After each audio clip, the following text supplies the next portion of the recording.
shit's been stuck in my head all day. When she was just a girl, she expected the world. Hey y'all, first podcast of 2025. 2025 though has already been on some bullshit. I told my homegirls this story when TikTok shut off. I could just hear in my entire hood, collectively, everybody screamed, "My Shayla! My Shayla!" But I hope everybody's doing okay. Y'all know me. Just been working. The supreming. Y'all like the nails. So let's go. So we really need to talk about spiritual protection. Now, here's the thing, y'all. There ain't no root worker, no spiritualist. Nobody will be able to help you if you're out here talking about people, if you're out here stealing, if you're out here being a bitch. A lot of y'all be mean people and y'all be having it coming. Y'all have the nerve to cry over the bill when you're the one who created the tab. That root was coming. The loss was coming. Ya no entiendo. So spiritual protection. There's different ways you can protect yourself. Now, no, some people have to do nothing. Some people have been prayed over so heavily, they don't have to do a thing. They don't have to carry a crystal. They don't have to inherit a diamond ring. They're just spiritually protected, and there's nothing that you can do about that. There are other people that need some help. That's when the crystals come in, the rituals come in, the baths come in. You can ask somebody to spiritually protect you. A lot of people had that. Hate to bring this up, but we have to. Y'all wonder, how come people like Diddy for years were allowed to just op and be shitty? It was because he was under somebody's spiritual protection, not his mom's, not anybody in his family. Alright, let's get into it. Number one spiritual protector in the fucking world, Erzulie Dontor. So for those who don't know, that's moms. For me, that's moms. I know I'm wearing pink. It's Venus Day. Don't fuck with me. I don't ride for Frida. Only Dontor. Alright? Anyway, Erzulie Dontor is a protector. She will protect the fuck out of you, but it's rough as shit being her daughter. What I mean by that is, a lot of the niggas that y'all be wanting be abusers. Y'all don't know that he swung on somebody because she is not bitch enough to say anything. If a bitch gets with somebody and they're awful, she has the obligation to tell every woman she sees him with, hey, by the way, he's awful. She has that responsibility. So Erzulie Dontor, when she's your spiritual protector, you serve her, she's in your spiritual court, she's of your LWA, LWA. An abuser won't be allowed anywhere around you. You'll wonder, why doesn't that guy want to hang out? Why ain't he fucking with me? I'm bad. You know, I'm this, I'm that. Why ain't he fucking with me? Erzulie Dontor, if she's your mother, she's not going to allow you to be around an abuser. She ain't going to allow you to go on dates with him. She ain't going to allow him to text your phone. She ain't going to allow you to call him to call you, him to be around you in any way. Or what the fuck are you working with a spiritual court for? Y'all be like, am I spiritually protected? But then be crying when you don't get the opportunity to hang out with the assholes. Explain that. Y'all be spending years healing from people. Why did you want to hang out with him anyway? He's an asshole. But y'all be like, oh, well, you know, some people. No. God is protecting you. God is trying to make sure that vibration is high. Thus, why are you crying about not having the opportunity to hang out with an asshole? He done you real dirty. Girls do it on TikTok all the time. They be on the FYP. She's sending these long paragraphs and he's just sending, oh, okay. Why do you want to hang out around that? forgot, you need affection, and that's okay. But no, the person you get your affection from can also be emotionally intelligent enough to reciprocate any feelings you have, including love. What we need to do is get society out of the habit of non-reciprocity. You know? Because that's not a way to spiritually protect yourself. If you have a bunch of shitty friends and then you have a bunch of children, now your children's no longer spiritually protected. How dare you? You know you have a bunch of shitty ass friends and then you have a bunch of children and call them their village. You're cursing your bloodline. I'm talking about y'all be having friends who don't help y'all move. That's a bad friend. Y'all have friends who only want to talk to you when things are good. That's a bad friend. They featured that on Grace and Frankie, y'all. Go watch Grace and Frankie, y'all. Okay? A horrible ass friend, alright, is somebody who isn't there when you truly need them. Trigger warning, spoiler alert for those who haven't watched Grace and Frankie. Leave now and go watch it. Grace was fucked over by her husband. He was cheating on her for 20 years with his colleague and their family friend. And she had one friend go, "It's good that you hid away during all that ugliness." That's what you're supposed to do. When things are bad, go away for a little while, then come back fresh and new, ready to play. Bitch, fuck you. Your friends are supposed to be there no matter what. Other than that, how are you supposed to rise up again? Literally, they had a product called Rise Up. But literally, your friends are supposed to be there with you through everything. Y'all be having some shitty ass friends, all for an Instagram photo, all for an Instagram tag. Oh, she be wearing those high-end luxury items. I need her as my friend.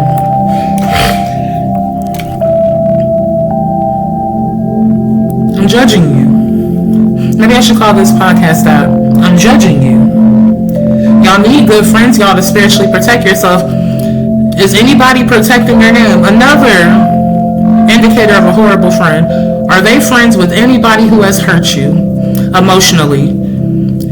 You done cut off somebody, but they're still cool with them. Guys, being cool with somebody, and this ain't just my Scorpio moon talking, they're friends on social media with them. They didn't do anything. I'm not gonna unfriend them. Oh, bitch! Disloyalty.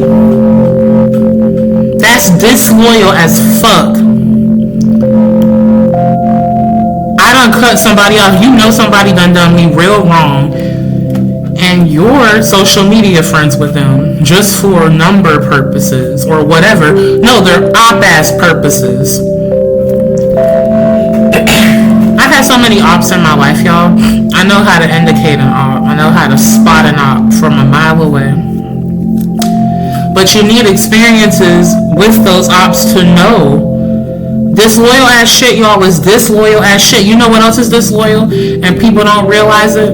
Not being a good friend. They're supposed to celebrate you.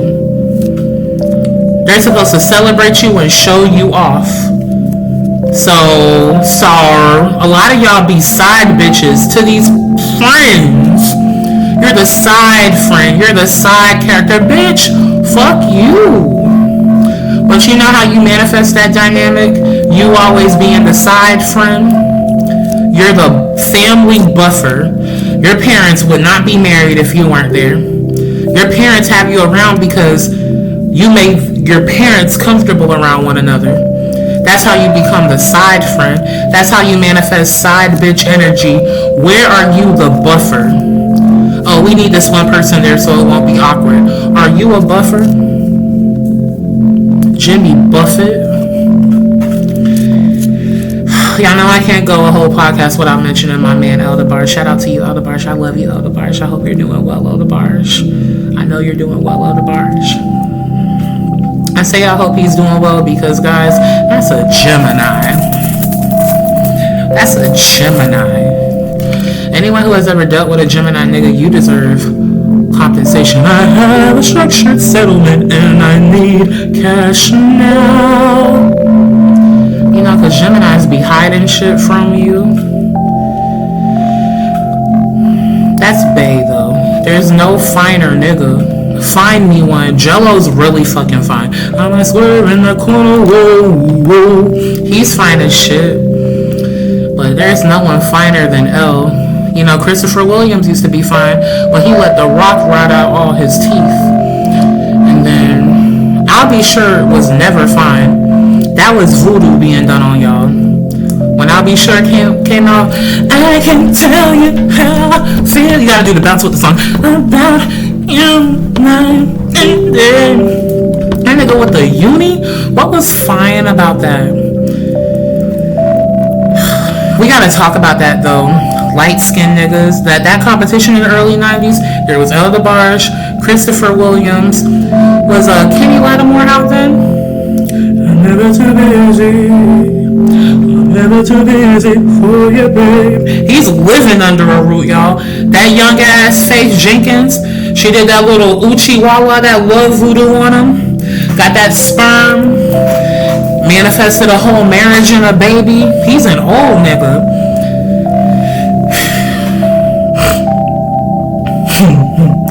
Guys, y'all know I gotta dig on Eric Benet a little bit. Guys, so Eric Benet, he made a video like everybody calling me Unc. Nigga, some of these angles that you be seeing at, they should be saying granddad. They're being gratuitous, Eric. They calling me Unc. He was trying to stunt. You're not eating, dog. They calling me Unc. I guess I'm the one. No. They should be calling you granddad. But let me tell y'all something about El DeBarge. That man's never gonna age because he has 50 children. That's the key, y'all. Y'all niggas out there who don't want to age, that he literally has like 50 children. That's where he gets his youth from. And I think it's his goal to be having a new one every year. Being in the running, being El DeBarge's baby mama, I don't know what them bitches are doing. I know they're all on an antidepressant. I know they're all his old bitches. How are you sitting around living without him? I know they're all on an antidepressant. How are they living? How are they making it? They all faded into obscurity too. How the fuck are those bitches surviving mentally knowing you had the best dick in the world, the finest man in the world, and then he just rolled over to somebody else? Are they all secretly waiting one day for him to come back to them? That's a sad ass life to live, especially the bitches that had children for him. Are they hoping that one day they're the one? Because, bitch, let me tell y'all who El DeBarge belongs to, but we're not going to get into that. We got to talk about spirituality. Spiritual protection. But, guys, he's a really good, example about spiritual protection, y'all. When God is for you, no man can be against you. Alright? The deepest, darkest, dirtiest situations he will snatch you out of. But here's the thing, y'all.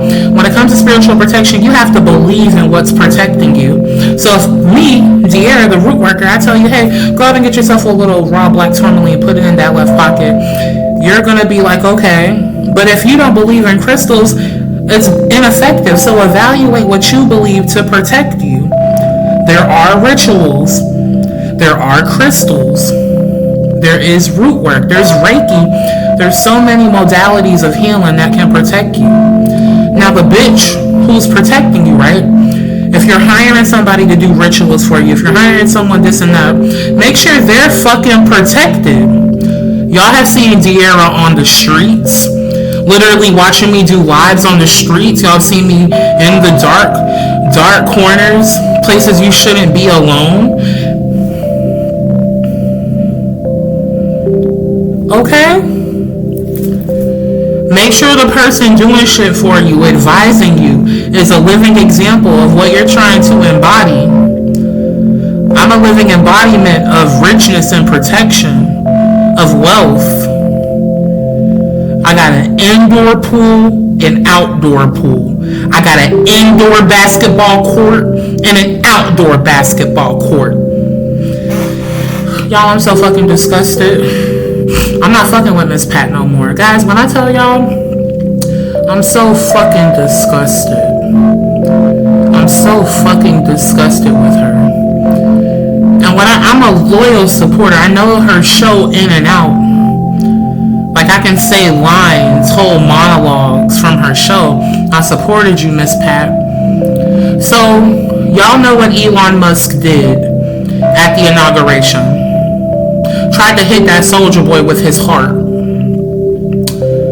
Tried to hit that soldier boy with his heart. Alright? It wasn't funny. We know what it was a symbol of.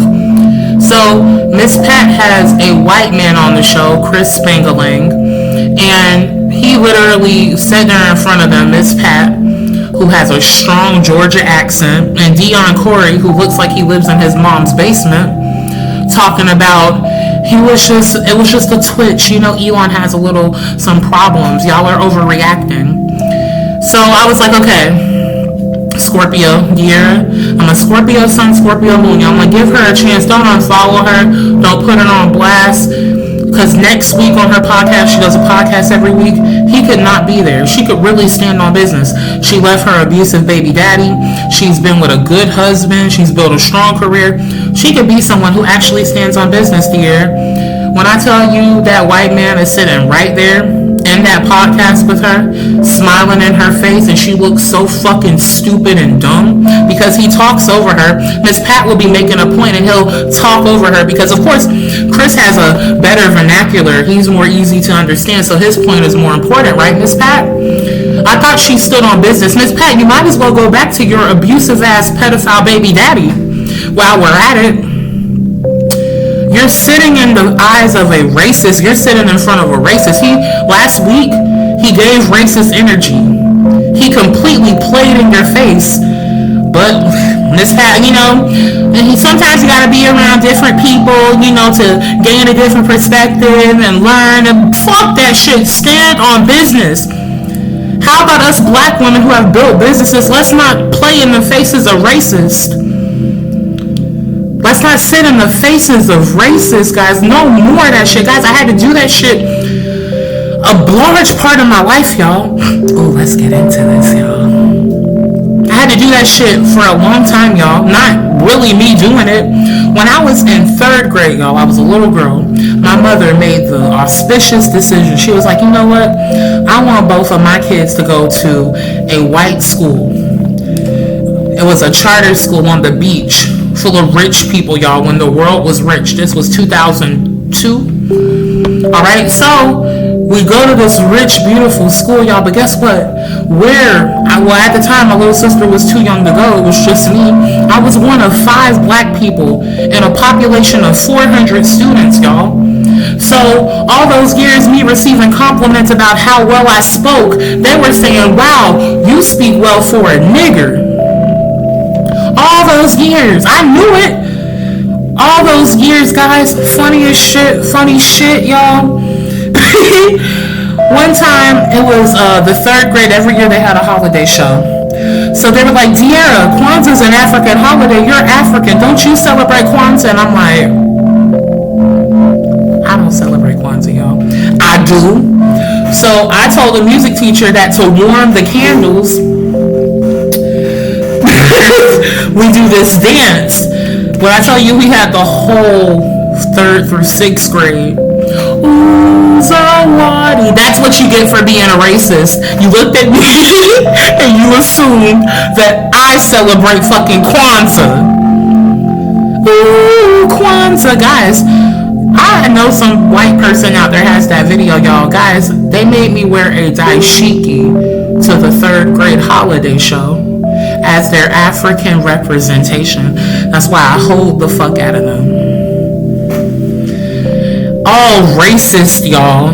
They were so fascinated to see a little black girl, because I was one of 5. The other black girl in my grade stank it. She was stink as shit. I think her name was, I forgot her name. Smelly as shit. She was always trying to one-up me. And about 2-3 years ago, she was in the papers for trigger warning, abusing her children. Crazy ass, fuck ass, smelly ass, pissy ass bitch. She was always trying to one-up me. I know y'all like, dear, why you speaking with so much bitterness about this bitch? Guys, y'all gotta understand. I remember one time, because we rode home together on the bus, she spent the whole bus ride telling me what I need to change about myself. And then, guys, in 7th grade, because our moms were friends, 7th grade, y'all, she cornered me in a Walmart. I was in a motorized scooter and left a big, wet, sloppy kiss on my forehead. I still feel violated as fuck. Remember when that old man bust on Miranda's face in Sex and the City? And when she was reading her book at night in her bed, I still feel violated. I still dab my forehead. You smelly bitch. But speaking of, y'all, my 6th grade teacher done caught a case. This whole podcast is about spiritual protection, y'all. She done caught a case. Now, I'm about to get gully, y'all, about this lady. I'm about to tell y'all the real. Miss Elizabeth Hill Brodigan, alright? Now, she was teaching when I started at this school I told y'all about. The all-white school that I went to in 3rd grade. Alright? So she was, back then, a baddie. She was like, nobody really knew, was she half black, was she Puerto Rican? She's tan, long, brown, wavy hair, big booty. She was thick. All the daddies wanted to fuck on her. They would always try to flirt. She was always the joke, like, oh, Miss Hill's the hot teacher. She was Miss Hill before she was Miss Hill Brodigan. Alright?